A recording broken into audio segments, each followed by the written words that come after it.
Welcome to the battle report for server 384. News is coming in via our correspondent Ferrus Doombeard. Report follows. On the 27th of November 2021, a war has begun. War that the dwarves have been waiting for more than a month. Because only through the military conflict with the masters of Doombeard, Angmar, the dream of northern unification, can be realized. It was not by chance that in the Elven King's manifestation of the war, the region recalled the words of King Thrain: "The holy work must be brought to an end." The Elven-Angmar conflict of northern liberation had to be given a worthy end by a unifying war. According to the operation plan drawn up by the Dwarven General Staff in the end of October 2021, in the event of war against the Angmar Empire, the Dwarven army was to be divided into two parts according to the direction of action. In southeast Doombeard and northeast Doombeard, the presence of Middle-earth's allies allowed for a change in the plan. In the southeast, only one division was sent, and the main forces headed towards the main crossing for the northwest. The Angmar command had not suspected that an army could pass through the crossing from the west, and despite the many problems when the war was announced on the 27th of November, Dwarven General Wraith noted, "My glorious staff at the headquarters welcomed the message with such joy as if they were preparing for a wedding feast. But such was the reaction of every Dwarven soldier and officer, which suggests the impatience to meet the centuries-old enemy."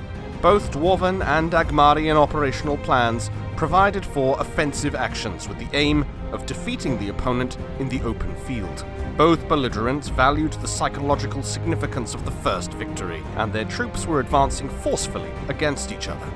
At midnight of the 27th of November, the Second Army received an order from headquarters to attack the crossing.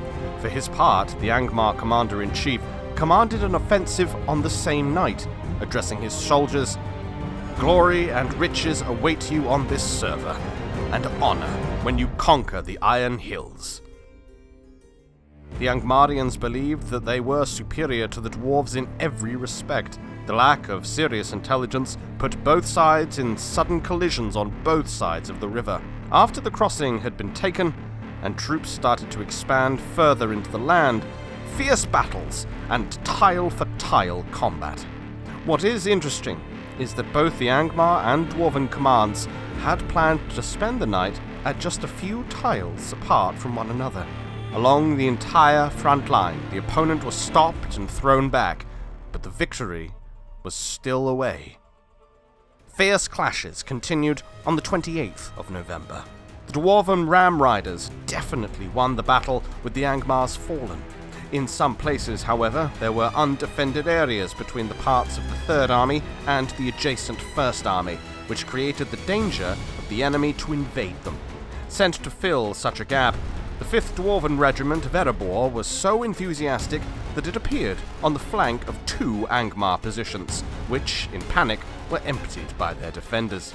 At Doombeard Keep, 22 Angmar divisions took up a fortified position, but were attacked by only 10 Dwarven regiments. And after the reinforcements were in place, the Angmarians gave up disorderly. With a lot of effort and quick attacks, the connection between the two main Dwarven armies was now restored. General Wraith did not know what the power of the opponent was. It was only after the fight that he realized, "We are dealing with the whole Angmar army." For their part, the Angmars imagined that they had weak Dwarven corps in front of them.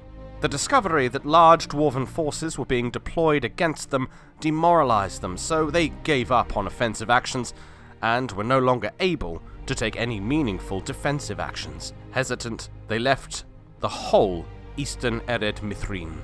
The Mordor's military advisor general, jesting, claimed before the war that Doombeard could only be captured by the orcs after a 3-day siege, but the dwarves refuted it, succeeding after 5 hours of fighting on the first day of the war.